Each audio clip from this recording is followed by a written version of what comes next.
วัสดีค่ะวันนี้จะมารีวิวครีมกันแดดดอกดาวเรืองบายโยชิให้ดูนะคะว่ามีประสิทธิภาพในการกันเหงื่อกันน้ำได้อย่างไรบ้างนะคะนี่เลยกันแดดดอกดาวเรืองสารสกัดจากดอกดาวเรืองนะคะช่วยกันแดด50เท่านะคะกันน้ำกันเหงื่อนะคะไม่เป็นคราบเกลี่ยง่ายบางเบาเดี๋ยวมาดูนะคะเนื้อครีม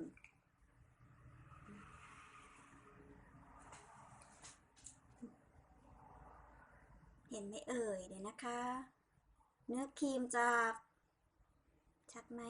บางเบานะคะละเอียดเกลี่ยง่ายค่ะแล้วก็มีสารสกัดจากดอกดาวเรืองดียังไงดีสำหรับผิวตรงที่ช่วยในเรื่องของลดการอักเสบจากสิวที่อยู่บนใบหน้าได้ด้วยแล้วก็เพิ่มความขาวใสให้กับใบหน้าเราด้วยนะคะเดี๋ยวมาลองทดสอบนะคะ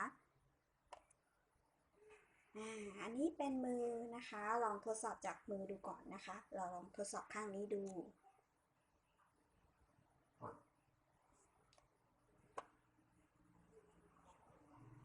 แต้มเล็กน้อยนะคะเห็นว่าเกลี่ยปุ๊บก็จะขาวในทันทีที่ทานะคะ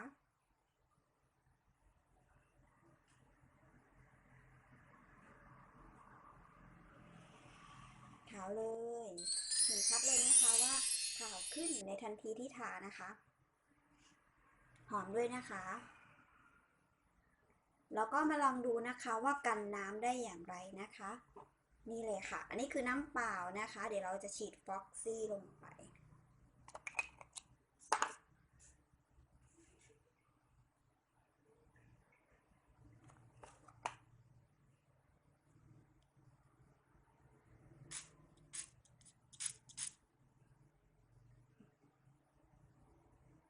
นี่นะคะคือน้ำหยดเลยน้ำกลิ้งอยู่บนผิวเลยนะคะคือกันน้ำได้อย่างดีเลยนะคะแล้วก็เดี๋ยวเรามาลอง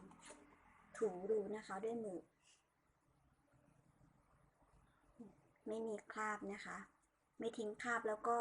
ทีนี้ก็ยังขาวอยู่เหมือนเดิมนะคะเพราะฉะนั้นจะตอบโจทย์ลูกค้าได้เลยว่าตัวนี้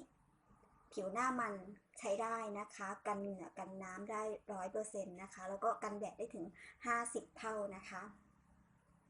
หอมด้วยนะคะหาซื้อได้แล้วนะคะครีมกันแดดสารสกัดจากดอกดาวเรืองนะคะครีมกันแดดบายโยชิราคาแค่150 บาทเท่านั้นฝากไว้ด้วยนะคะขอบคุณค่ะ